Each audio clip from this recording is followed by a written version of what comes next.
That's at Madonna. She found herself in a little bit of trouble here not long ago. She was trying to be cool. That's what happens. You're trying to be cool, and you tweet something, or she Instagrammed a photo of her kid and used an incredibly inappropriate word and had to backtrack. I apologize. I'm a 50-something-year-old lady trying to act like I'm 20. I am so sorry. I only have to do that about once a week on this show, Barbara. That's the way that works. Backtrack on something that I've said. Have you been sad to hear that Justin Bieber had to go to jail last night? You didn't even know that. Oh, no, I know. I'm not going to make any comment on that. How about it? The Justin Bieber kid? Mm-hmm. He decided he needs to get a driver. Mm-hmm. Wouldn't that solve all of his problems? Right. I mean, absolutely. I don't understand why he hasn't done that a long time ago. Just get a driver. That's the number one status symbol anyway for all you rock stars, is that somebody drives you around. Well, you're a rock star. You have a driver? Oh, what are you talking about? I bet you do. Is that who that guy is out in the lobby? With that big black... No, what I want is what Michael Jackson had, and that's Umbrella Man. Remember how Michael Jackson would walk out of a building somewhere, an Umbrella Man? Yeah, I love that. How do you explain that to your family? What's your job? I hold an umbrella over another man because he doesn't want any sunlight to hit him. Hey, now you're striking awful close to home here, because you know my trademark is umbrella. I know that. There it is. I know. Oh, my God, Terry has got his Fun for the Arts umbrella. When you gave me that when you were here last year, I had to go back and find that in the office. I said, where's that thing Barbara gave me? So I had it here. I'm not going to open it here because I think that's bad luck when you open it indoors. No, if you open it without busting a tag, it's good luck. Don't risk it. I don't want to risk it. Okay, all right. Barbara Sexton Smith is here from the Fun for the Arts. Let's talk about Thompson Smiley. What a great life he had and what he did for Louisville's arts community. Yes, there is no one has left the mark on the Louisville arts community as Thompson Smiley did. I mean, he breathed so much life and energy into the opera form of performing arts, but he also was our key spokesperson and champion for all of the arts in this community. And so young people would go to the opera, get excited, hear Thompson talk about it, and he had all these opera rocks and opera works. Because of Thompson Smiley, we have a program that's still live today that goes and visits more than 14,000 school children throughout the region. I mean, think about that. So when the Kentucky Opera goes into a particular high school, there may be as many as 1,000 or 1,500 students who will gather to hear a 45-minute opera that we would have never had if we had not had the vision of Thompson Smiley. We love that man, and we're going to miss him. But we celebrated his legacy today. I heard about that. I heard it was a great tribute that was put on today. Excuse me. And there was a discovery of some sort of plaque that he humbly put aside during his life. Well, you tell me how did it work? Yes. Okay. Go into the Brown Theater there on Broadway, and as you know, we have that beautiful space and that fabulous stage, and it's the home of the Kentucky Opera. Well, many years ago, an anonymous donor contributed a large sum of money for part of the renovation of the Brown Theater, and all they asked was that the stage be named after Thompson Smiley.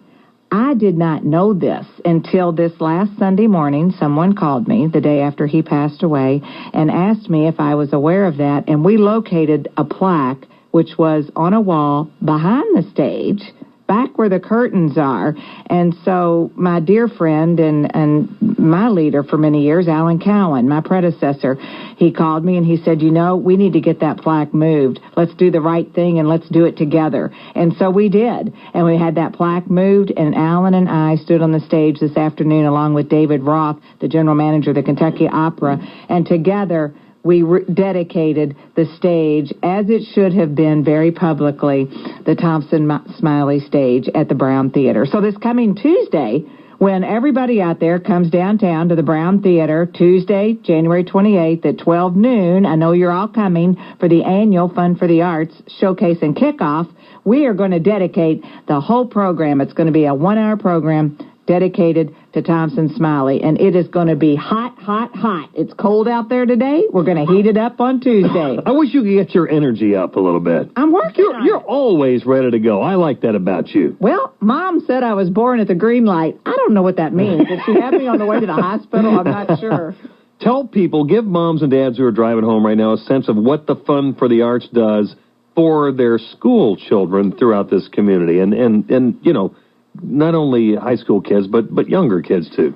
Well, every child in this entire region, 7 school districts, kindergarten through 12th grade, gets an opportunity to have a live art experience either in their classrooms or on field trips because of the Fund for the Arts. Because of the money that we're able to raise all throughout the region, we contribute a substantial portion of that to a whole variety of arts organizations, whether it's the orchestra, the opera, the ballet, the Louisville Visual Art Association, the youth choir, the youth orchestra, Walden Theater, you name it, there's many of them. You can check us all out on our website. But what we do is we think it's important that 90,000 school children get to go to the Kentucky Center every year to see a live play presented by Stage 1 Family Theater. And then the teachers are sent back to the classroom with curriculum-based materials so they can educate the children using the drama that the children just experienced. 15,000 high school students went to see Dracula at Actors Theater last year. So if you have a teenager in that car with you or at home with you, and they have been to Dracula or to hear the Louisville Orchestra play, or they talk about the Kentucky Opera came into their school, or they're taking art classes after school, chances are all of that was made possible for your kids because of the work that the Fund for the Arts does. And together through the arts, we create a great American city. Is it my turn? It's your turn, Terry. Terry was sneezing. I caught him. There you did. I was trying to. Let me ask. Let's switch roles here. Okay, you're the host. Go ahead. I get to be the host. So, Terry, when you were a child, where'd you go to grade school? St. Stephen Martyr, right over that way, about 3 miles from here. Okay, and then did you ever go to any kind of arts event when you were in school at any time? I most certainly did. And what did you go see, Terry? Well, we saw a play. You did? I remember seeing a play multiple times being taken to those. You saw the same play over and over? No, we're taken to different productions. Oh. And I always thought that was cool. But very cool. I remember thinking I would never have the nerve to get up in front of people. And the way I remember thinking that when I was a kid, and I'd watch it, and I always think, how in the world do they get up and do that in front of people? Okay, here we go. Ladies and gentlemen, listeners out there, Terry's going to reveal. It's called the big reveal right here. It comes. Okay, so Terry, tell us then how you landed behind the microphone, out of the view of the audience. Was it because of that experience as a child? Well, I'm going to say it spurred my curiosity enough to develop more of an interest in the media. Now, I always was fascinated by media when I was a kid. I mean, yes. And so when I was in high school, you didn't ask me where I went to school. Well, okay. Come on, ask me. I can't stand it. All right, where'd you go to high school? St. X High School. Okay, you went to the X, I went to TJ. See? Thomas Jefferson. We beat you in football every year. I don't think so. I think you were a cheerleader. I think I probably ran over you when I went out of bounds one time. You did. I was a cheerleader. I was captain of the cheerleaders. That come as a surprise to you? What a shocker. Anyway, I got to work with the media at St. X, and that piqued my interest. But, yeah, absolutely. Arts productions they're so valuable in a community. That's why we just want to remind people the Fund for the Arts is a value in every life in this community in one capacity or another, even if it means you drive by a place and see a sculpture. Absolutely. Is your husband texting you? Oh, he Put the phone down. I You're know. on the radio now. We're about out of time here. Okay, well, I just want to draw that sports connection to the arts because, okay, we got this fabulous University of Louisville Cardinal football team, a lot of conversation about Teddy Bridgewater, but here's my favorite player, number 79, Jamon Brown. Every time you saw Teddy, you saw Jamon. Because he's blocking for a tackle. I love Jamon. He was a member of the West Louisville Boys Choir. Oh, He's yeah. the guy that sang that Ordinary People. Right. Right?